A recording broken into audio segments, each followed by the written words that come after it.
एक बेटे के सामने दो रास्ते थे और ये रास्ता उसने खुद बनाया।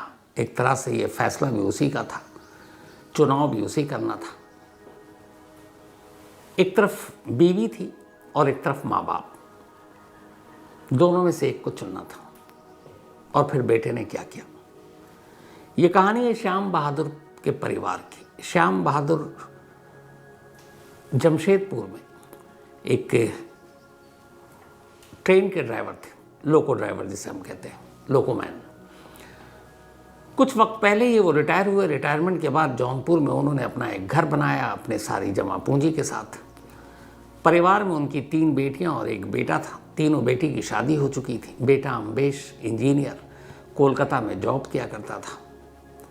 श्याम बहादुर अपनी पत्नी बबीता के साथ जौनपुर में रहा करते थे। बेटा अम्बेश कभी कभी घर आता जैसे बाकी की बेटियां आती थी। जिंदगी सब कुछ ठीक ठाक चल रहा था। लेकिन तभी होता यह है कि 6 साल पहले कोलकाता में नौकरी के दौरान ही अम्बेश को एक लड़की से प्यार हो जाता है। अब वो लड़की मुस्लिम घराने से थी। अम्बेश को पता था घर वाले मानेंगे नहीं, इसलिए उसने कोलकाता में खामोशी से शादी कर ली। लेकिन बाद में माँ बाप को पता चला, माँ बाप नाराज हुए। अम्बेश कोलकाता में ही रहता था अपनी पत्नी के साथ। धीरे धीरे वक्त बीता, 2 बच्चे हुए उसके, और रहता कोलकाता में ही था। इधर माँ बाप रिटायरमेंट के बाद अब जौनपुर में रह रहे हैं। दिसंबर के पहले हफ्ते में अम्बेश जौनपुर आता है। जौनपुर आया, तीनों बहनों को भी पता, जौनपुर में रहता है। फिर अचानक 8 दिसंबर को उसके माँ बाप घर से गायब हो जाते हैं। अब माँ बाप का एक रूटीन था, अपनी तीनों बेटियों में से बारी बारी से हर एक को फ़ोन करके हालचाल पूछते थे। जब 9 और 10 तारीख को फ़ोन नहीं आया तो तीनों बेटियों को थोड़ा सा फिक्र हुई कि मम्मी पापा फ़ोन नहीं कर रही हैं। तो उसने फ़ोन किया, मम्मी पापा ने फ़ोन भी नहीं उठाया। तब उन्होंने अम्बेश को फ़ोन किया। तब अम्बेश ने कहा कि पता नहीं क्या हुआ, मेरी थोड़ी सी उनसे कहा सुनी हो गई और वो 8 दिसंबर की मैं रात सो गया, सुबह उठा तो देखा दोनों घर पर नहीं है। शायद गुस्से में चले गए, मुझे लगा कि तुम तीनों के पास गए। तीनों बहनों ने कहा हमारे घर तो आए नहीं। अब बहनों को फिक्र हुई, उन्होंने अम्बेश से कहा कि तुम जाकर पुलिस में गुमशुदगी की रिपोर्ट लिखा दो। उसने कहा नहीं, मैं रिपोर्ट लिखाता हूँ, पहले ढूंढ लेता हूँ, कहीं नाराज़ हो आसपास हो, मैं ले आऊँगा। बहनों ने कहा ठीक है। अब डेली बहन फ़ोन करती रही, अम्बेश उन्हें बताता रहा। फिर 15 दिसंबर की तारीख आ गई। 15 दिसंबर को अब बहनों ने अम्बेश को फ़ोन किया। अब अम्बेश का फ़ोन बंद। तीनों बहनें बारी बारी से फ़ोन कर रही हैं, सुबह से दोपहर, दोपहर से शाम, शाम से रात हो गई, लेकिन अम्बेश का फ़ोन ऑन नहीं हुआ। परेशान बहन अब घर पहुंचती है जौनपुर, देखती है घर में ताला लगा हुआ है। आस पड़ोसियों से पूछा, उन्होंने कहा कि अम्बेश तो कल से दिखाई नहीं दे रहा है। अब बहनों को फिक्र, इधर माँ बाप गायब, कोई सुराग नहीं, और अब उन्हें ढूंढने वाला उनका इकलौता बेटा अम्बेश वो भी गायब। बहनों ने तय किया कि वो पुलिस के पास जाएंगी। वो पुलिस के पास पहुंचती हैं। पुलिस में जाकर गुमशुदगी की रिपोर्ट लिखाती हैं। पहले अपने माँ बाप की जो 8 दिसंबर से गायब, और दूसरे अपने भाई की जो नहीं माँ बाप को ढूंढ रहा था और 15 दिसंबर से अचानक वो भी गायब। अब तरह तरह के ख्याल आ रहे हैं, माँ बाप के साथ क्या हुआ, भाई के साथ क्या हुआ। ये सारी चीज़ें चलती रहीं। इधर पुलिस को भी लगा कि ये एक ही परिवार के 3 लोगों की गुमशुदगी, तो पुलिस ने भी अपना जांच का दायरा बढ़ाया।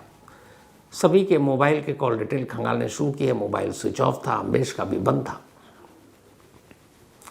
पुलिस ये सब कुछ करती रही। तभी 18 दिसंबर को अचानक अम्बेश वापस जौनपुर लौट आता है। घर पर आकर देखता है तो उसके घर के ऊपर एक और ताला लगा हुआ है, नया। असल में बहनों ने जब देखा और घर पे ताला था, अब अम्बेश भी गायब है, तो फिक्र हुई, इसलिए उन्होंने एक एक्स्ट्रा ताला लगा दिया। उसने अपनी बहन को फ़ोन किया। बहन हैरान कि भाई लौट आया। बहन भागी भागी आती है, अम्बेश से पूछती है तुम कहाँ चले गए थे। उसने कहा कि मैं मम्मी पापा को ढूंढ रहा था और शायद मुझसे झगड़ा हुआ, इस वजह से चली गई। तो वो उन्हें यही सब बताता रहा। तभी अम्बेश की बहन ने पुलिस को फ़ोन कर दिया कि हमारे माँ बाप गायब, भाई गायब, लेकिन भाई लौट आया। पुलिस को जैसे ही पता चला, पुलिस ने अम्बेश को बोला कि आप थाने आओ, पूछताछ करते हैं। अम्बेश थाने गया। थाने में पुलिस ने उससे पूछताछ शुरू की कि तुम कहाँ थे। उसने बताया मैं यहाँ से वाराणसी गया था, वाराणसी में था। पुलिस ने वाराणसी में जहाँ जहाँ बताया वहाँ से उसको सारी जानकारी हासिल की, पता चला वो सच बोल रहा है। पर माँ बाप कहाँ गायब हुए, कैसे गायब हुए, 8 दिसंबर की रात क्या हुआ, इस पर अम्बेश अलग अलग बयान देने लगा। पुलिस को कुछ शक हुआ। फिर पुलिस ने अम्बेश से सख्ती से पूछताछ करने का फैसला किया। अब पुलिस ने अम्बेश से पूछताछ की। इस पूछताछ के बाद जो कुछ अम्बेश ने बताया उसे सुनकर खुद पुलिस वाले हैरान थे कि एक बेटा ऐसा कैसे कर सकता है। अम्बेश ने बताया कि वो दिसंबर के फर्स्ट वीक में अपने घर आया था। 6 साल पहले जब उसने, सजिया नाम है जिस लड़की से उसने शादी की कोलकाता में, शादी के बाद से ही माँ बाप नाराज़ थे, बहनें भी नाराज़ थी। लेकिन धीरे धीरे वक्त बीता, मुझे लगा कि सब मान जाएंगे, ठीक हो जाएगा। 2 बच्चे हुए तो मुझे और लगा कि अब ठीक हो जाएगा। लेकिन माँ बाप का गुस्सा कम नहीं हुआ। उन्होंने इस शादी को मंजूर नहीं किया और कई बार मुझ पर प्रेशर डाला कि उस शादी को तोड़ दो, तलाक दे दो और हमारी ख्वाहिश के हिसाब से शादी कर लो। उसने कहा 1-2 बार मुझे मन में भी आया कि चलो माँ बाप को खुश करने के लिए ये काम कर देते हैं, सजिया को तलाक दे देते हैं। लेकिन फिर उसे लगा कि उसे हट जाना और बहुत सारे पैसे देने पड़ेंगे, इतने पैसे उसके पास हैं नहीं। तो उसने कहा आप मुझे पैसे दोगे तो मैं ये करूँगा। माँ बाप को गुस्सा आया। उन्होंने कहा हम बुजुर्ग, रिटायर लाइफ, जो जमा पूंजी घर बना लिया, पैसे कहाँ से देंगे। तो इस बार भी जब आया तो उसी पहली शादी को लेकर झगड़ा शुरू हो गया। जब झगड़ा शुरू हुआ तो उस रात 8 दिसंबर की रात अम्बेश की माँ ने गुस्से में अपने बेटे अम्बेश से कहा कि तुम हमारे घर से निकल जाओ। तो अम्बेश को आया गुस्सा। उसने कहा ये आपका घर नहीं है, मेरा भी घर है, मैं भी इसका वारिस हूँ। उस पर उसने कहा कि तुम कैसे वारिस हो सकते हो, तुम्हारे बाप ने अपनी पूरी ज़िंदगी की जमा पूंजी जो रिटायरमेंट के बाद पैसे मिले उससे घर बनाया और तुमने तो हमारी कभी कोई बात तक नहीं मानी। इस घर से तुम्हें एक दाना नहीं मिलेगा। इस पर अम्बेश को गुस्सा आया।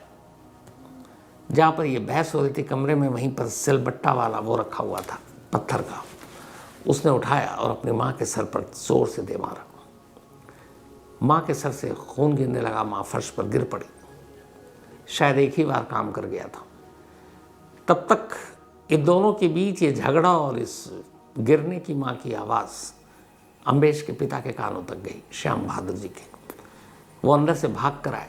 सामने का मंजर देखकर एक तरह से डर गए। उनकी पत्नी ज़मीन पर लहूलुहान पड़ी थी, बेटे के हाथ में खून से सना पत्थर था। उन्होंने पूछा ये तुमने क्या किया, और फिर कहा कि मैं अभी पुलिस को फ़ोन कर रहा हूँ और पुलिस को ये सब कुछ बताऊँगा। और उन्होंने अपने जेब से मोबाइल निकाला। नंबर अभी डायल ही कर रहे थे कि अम्बेश ने उसी पत्थर से दूसरा वार अपने पिता के सर पर किया। इसके बाद एक के बाद एक कई बार पत्थर से मारा। अब पिता भी उसी जगह ज़मीन पर गिरे हुए हैं, फर्श पर खून से लथपथ। बट उसने फिर देखा थोड़ी देर बाद कि शायद सांसें चल रही हैं। फिर उसने अपने हाथ से अपने पिता का गला का घोंट दिया। थोड़ी देर के बाद जब उसे यकीन हो गया कि अब दोनों ये मर चुके हैं, तब उसे लगा कि अब क्या करें। अब वो डर गया क्योंकि ये सब कुछ उसने अचानक गुस्से में किया था।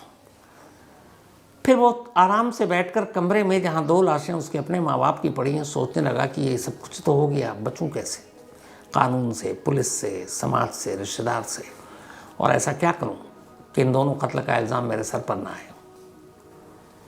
फिर उसे याद आया कि घर के अंदर एक इलेक्ट्रिक आरी है जो लोहे को काटने के लिए, लोहे के सरिया को काटने वाला, वो घर में रखा हुआ है।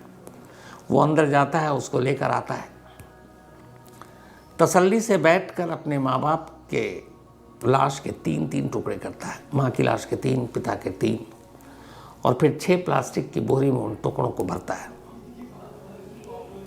ये सब करने के बाद अब और देर रात होने का इंतज़ार करता है। फिर जब उसे लगता है कि अब सारा शहर सो गया, तब वो घर के बाहर निकलता है, देखता है पड़ोसी सब सो चुके हैं। फिर वो अपनी एक कार उठाता है, और कमाल देखिए कि ये कार कुछ वक्त पहले ही उसके माता पिता ने उसे गिफ्ट किया था अपने पैसे से ख़रीद कर। उसी कार की डिग्गी खोलता है, वो 6 पॉलीथीन जिसमें उसी माँ बाप के 6 लाश के 6 टुकड़े थे, उसको डिग्गी में डालता है और फिर घर से निकल पड़ता है। घर से निकलने के बाद वो सुबह करीब, तब तक 4 बज चुका, एक वहाँ पर थोड़ा आगे जाकर एक पुल है जहाँ से गोमती नदी बहती है। उसी गोमती नदी में बारी बारी से उन 6 पॉलीथीन को फेंक देता है। पानी का बहाव तेज़, उसे पता है कि ये लाश के टुकड़े बहकर पता नहीं कहाँ चले जाएंगे।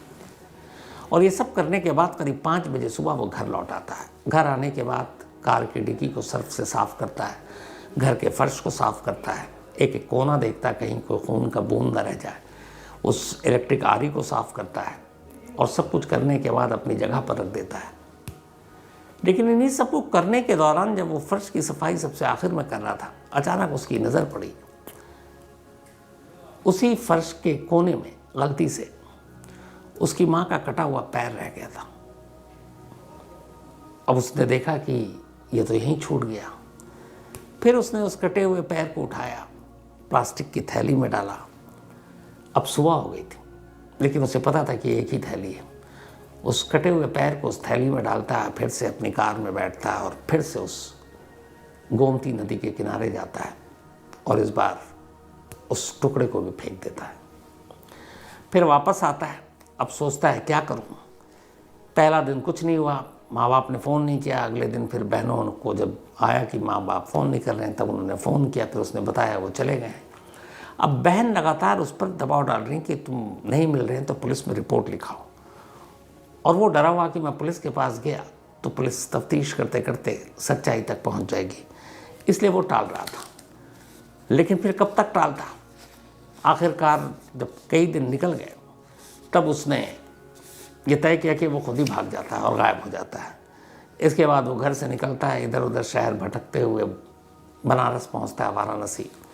वहाँ इधर उधर घूमता है, भटकता है। फिर उसे डर लगता है, फिर ये भी जानना है कि पीछे में हुआ क्या। तो वो वापस 15 दिसंबर को लौट आता है, बहन को फ़ोन करता है क्योंकि घर पे ताला था। और फिर बहन पुलिस को बताती है और फिर पुलिस को उस पर शक होता है और वो पकड़ा जाता है। ये पूरी कहानी तो उसने बता दी। इसके बताने के बाद अब पुलिस उसी गोमती नदी में उसी पुल के नीचे सर्च ऑपरेशन शुरू करती है। सर्च ऑपरेशन बड़े पैमाने पर किया गया, लेकिन पुलिस को सर्च ऑपरेशन में अभी तक 7 थैलियाँ थीं, सिर्फ 2 थैली मिली है प्लास्टिक की।